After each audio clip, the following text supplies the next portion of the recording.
Hello students, we are going to learn section 4 novel 4.1 history of novel.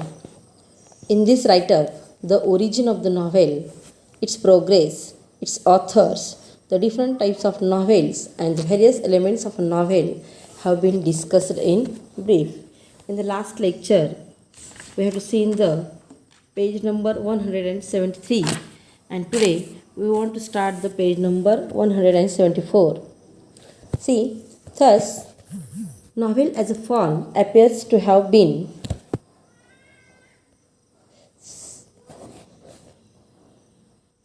today.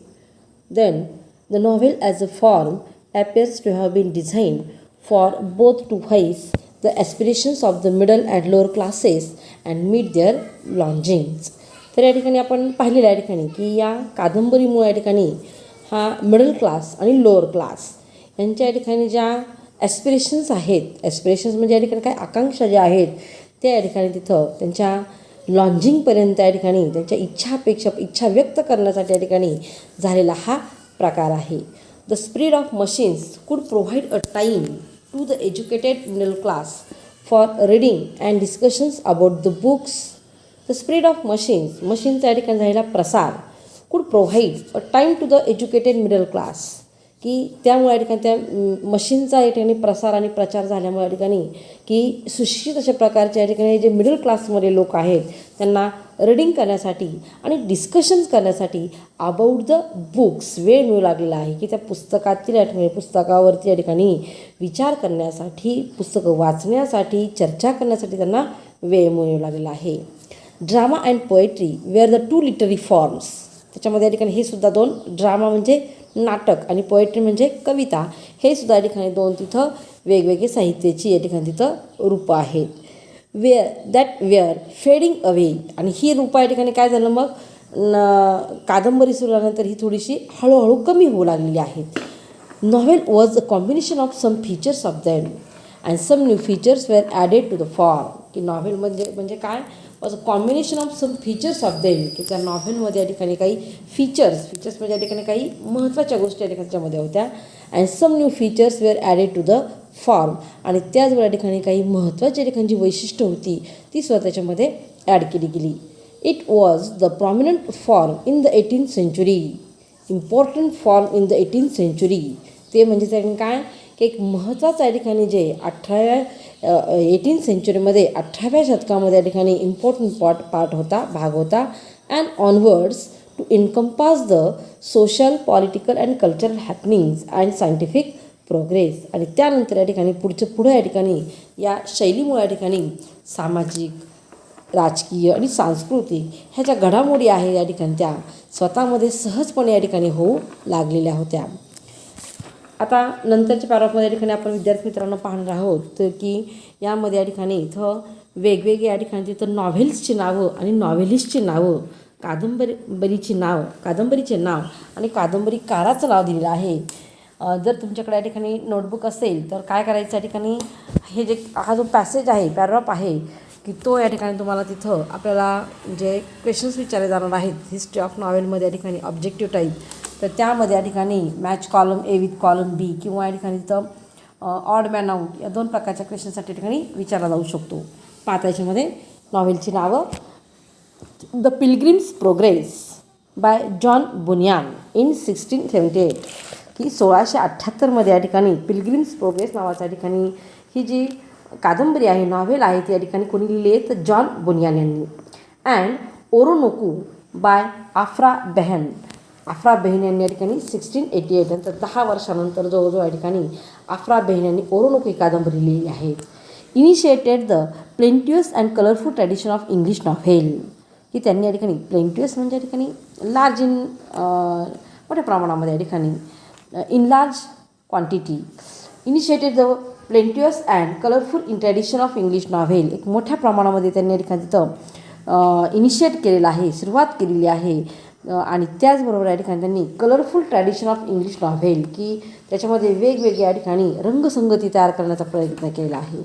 And was followed by आणि त्याच्यानंतर लगेचच Daniel डफ, Robinson Crusoe, Moll Flanders त्यांनी लिहिलेल्या ठिकाणी Daniel Defoe नावाची कादंबरी, Robinson Crusoe, Moll Flanders and Jonathan Swift, Gulliver's Travels a famous satire. त्याच्यानंतर जॉन्थन स्विफ्ट यांनी या ठिकाणी लिहिलेली गलिव्हर्स ट्रॅव्हल्स नावाची अ फेमस सटायर. सटायर म्हणजे टीका लिहिली म्हणजे गलिव्हर्स ट्रॅव्हल्स नावाची जॉन्थन स्विफ्ट यांनी. Other major novelists of 18th century are Samuel Richardson. आता दुसरे जर 18व्या शतकातले दुसरे novelist named as Samuel Richardson, Pamela or Virtue Rewarded. पहिले त्यांनी दिलेले पमेला आणि दुसरेले Virtue Rewarded. And Clarissa, both epistolary novels. आणि त्याचबरोबर क्लरिसा, बोथ इपिस्टोलरी नॉव्हेल्स. आता याच्यामध्ये या ठिकाणी जी नाव आहे त्या ठिकाणी पमेला, व्हर्च्यू रिवॉर्डेड आणि क्लरिसा ही जी नॉव्हेल आहे त्या ठिकाणी ती नॉव्हेलची नाव तिथं इपिस्टोलरी नॉव्हेल्स म्हणून म्हणली पहा. आता इपिस्टोलरी म्हणजे काय तर this a type of the novel. We have to see in the next lecture. Henry Fielding, Laurence Sterne and Tobias Smollett त्यांच्यामध्ये नावं दिली पहा या ठिकाणी. आणखी इपिस्टोलरी नॉव्हेल्समध्ये Henry Fielding, Laurence Sterne and Tobias Smollett. The tradition was enriched by many other stalwart novelists such as Charles Dickens, Walter Scott, Nathaniel Hawthorne, Horace Walpole, Thomas Hardy, Wilkie Collins and H.G. Wells. The tradition was त्याच पिरियडमध्ये या ठिकाणी जर पाहिलं परंपरेमध्ये पाहिलं तर many other स्टालवॉर्ट नॉव्हेलिस्ट दुसऱ्या ठिकाणी काही नॉव्हेलिस्ट आहेत त्यांची नाव या ठिकाणी दिलेली आहेत पहा. चार्ल्स डिकन्स पहिलं नाव देतं Charles Dickens, second Walter Scott, third Nathaniel Hawthorne, fourth Horace Walpole, fifth Thomas Hardy, six Wilkie Collins आणि सेवन H.G. वेल्स. हे सुद्धा या ठिकाणी तिथं पुढे आलेले आहेत. The 20th century is marked by the modern topics. 20व्या शतकामध्ये नंतर मॉडर्न टॉपिक्स आधुनिक अशा प्रकारचे विषय सुरू झालेले आहेत. And innovative styles and techniques आणि नवनवीन तंत्रज्ञान शैली आणि तंत्रज्ञान यांचा वापर केला गेले आहेत. And widen angles of the views by the novelist like E.M. Forster. त्याच्यानंतर या ठिकाणी वायडन अँगल्स त्याच्या शाखा तिथं कोण त्यांचे विस्तृत होत गेले आहेत. By the views by the novelist like त्यांच्या या ठिकाणी अप्रोच जे आहे त्या ठिकाणी दृष्टिकोन जे आहे ते विकसित झालेले आहेत. त्याच्यामुळे त्यांनी नाव सांगितलेले E.M. Forster, James Joyce, Joseph Conrad, Henry James, George Orwell, Graham Greene, D.H. Lawrence, William Golding and Anthony Burgess. They widen the circumference of the genre by writing political, social, psychological and other modern issues in their novels. They widen the circumference of the genre by writing. त्यांनी या ठिकाणी लिहित असताना political राजकीय, social सामाजिक, psychological मानसशास्त्रीय and other modern issues in their novels. आणि त्यांच्या त्या मध्ये या ठिकाणी काही आणखी मॉडर्न इश्यू नवनवीन प्रकारच्या ठिकाणी माहिती तंत्रज्ञान त्याच्यामध्ये येत गेलेलं आहे. मॉडर्न इश्यू म्हणजे वेगळे टॉपिक येत गेलेले आहेत नॉव्हेलमध्ये. There are immigrant authors like Salman Rushdie India. There are immigrant authors important author. आता इमिग्रंट ऑथर्स म्हणजे या ठिकाणीचं काय मायग्रंट ऑथर्स. इमिग्रंट म्हणजे मायग्रंट ऑथर्स. मायग्रंट म्हणजे काय who is transferred from one place to another place for various types of the purposes. वेगवेगळ्या उद्देशानं केलेलं स्थलांतरित ऑथर्स त्याला म्हणलेले. त्याच्यामध्ये त्यांनी नाव दिले आहे सलमान रश्दी इंडिया. सलमान रश्दी यांचा इंडिया. नंतर V.S. नैपॉल ट्रिनिडॅड, कझुओ इशिगुरा जपानचे आहेत अँड मेनी अदर्स आणि यांच्यासारखे आणखी काही. The contribution of women novelist. आता हे झालं या ठिकाणी सगळे नॉव्हेलिस्ट मेन नॉव्हेलिस्ट पुरुष या ठिकाणी अशा प्रकारचे कादंबरीकार. पण याचबरोबर या ठिकाणी ज्या स्त्रिया आहेत कादंबरीकार त्यांचंसुद्धा या ठिकाणी इथं योगदान फार महत्त्वाचं आहे. The contribution of women novelist to this great pageant cannot be neglected. त्यांचंसुद्धा या ठिकाणी जे पेजंट म्हणजे योगदान योगदान या ठिकाणी इथं वाखाणण्यासारखं आहे. The novel of manners Evelina by Frances Burning. त्यांनी नाव पहिले दिलं या ठिकाणी फर्स्ट नॉव्हेल दिलं द नॉव्हेल ऑफ मॅनर्स. तिचं नाव दिलेलं आहे इव्हेलिना बाय फ्रान्सिस बर्निंग. नंतर Gothic novels by Ann Radcliffe. Gothic novels by Ann Radcliffe. A novel, आता रेडक्लिफ कशी नॉवेल आहेत, a novel based on the science of the age. आता ही नॉवेल कशी आहे ठिकाणी इथं, a novel based on the science of the age, त्या काळच्या ठिकाणी जे विज्ञान आहे त्याचं नाव दिलं आहे फ्रँकेनस्टाईन बाय मॅरी शेली आर लँडमार्क नॉव्हेल्स. आता लँडमार्क नॉव्हेलच्या ठिकाणी जे आहे ती कोणती आहे, फ्रँकेनस्टाईन. काय म्हणाले इथं, a novel based on science of the age Franklin by Mary Shelley are landmark novels. की त्या ठिकाणी एक कलाटणी देणारे नावे ठरलेले आहेत. Then Jane Austen has been ruling over the minds of the people through her novel. Jane Austen या ठिकाणी एक खूप महत्त्वाची या ठिकाणी फिमेल नॉव्हेलिस्ट आहे.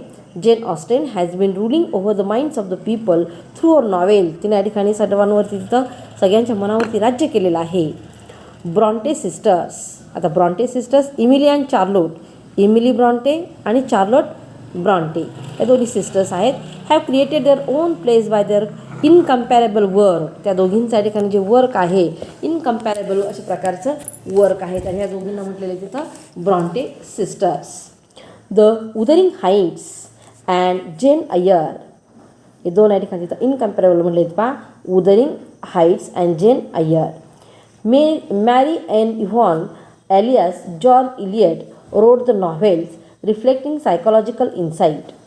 Virginia Woolf is the pioneer of the stream of consciousness technique. आता या ठिकाणी सगळ्यात महत्त्वाच्या ठिकाणी ही वुमन नॉव्हेलिस्ट किंवा फिमेल नॉव्हेलिस्ट म्हणलं तिचं नाव आहे Virginia Woolf is the pioneer of the stream of consciousness. Stream of consciousness म्हणजे चैतन्याच्या प्रवाहाच्या ठिकाणी ती पायोनियर म्हणजे तिने या ठिकाणी हा पाया घातलेला होता. Stream of consciousness technique in English novel. Agatha Christie created her own place. त्या Agatha Christie next novelist. Agatha Christie created her own place by writing many novels based on crime. की त्यानंतर त्या अगाथा ख्रिस्तीनं काय केलं, created her own place by writing many novel. तिने या ठिकाणी आपलं स्थान निर्माण केलं आहे वेगवेगळ्या नॉव्हेल्समध्ये.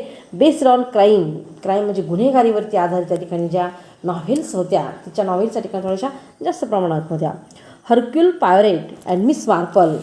Hercule Poirot and Miss Marple are the evergreen detectives created by the Harper Lee. आता पायीतपर्यंत या ठिकाणी सुरुवातीला Hercule Poirot and Miss Marple are the evergreen detectives. एक कायम अशा प्रकारच्या ठिकाणी एकदम डिटेक्टिव्ह या ठिकाणी ते होते. क्रिएटेड बाय हर, तिने या ठिकाणी चांगल्या प्रकारचे लोक या ठिकाणी हे रंगवण्याचं काम केलं होतं. Harper Lee, Margaret Atwood, Toni Morrison and Alice Walker have elevated the tradition further to prosperity. आणि त्याच कालखंडामध्ये जर पाहिलं तर या ठिकाणी तिथं Harper Lee, Margaret Atwood, Toni Morrison and Alice Walker have elevated म्हणजे एक the tradition further to prosperity. की त्यांनी या ठिकाणी जे नॉव्हेल्स आहेत elevated the tradition further to prosperity. Elevated म्हणजे या ठिकाणी काय, एका ठराविक अशा प्रकारच्या उंचीपर्यंत या ठिकाणी त्यांनी काय केलं, या ठिकाणी आपल्या ज्या नॉव्हेल्स आहेत त्या ठिकाणी नॉव्हेल्स त्यांनी आणून ठेवलेला होता. Okay, thank you. Have to see in the next lecture.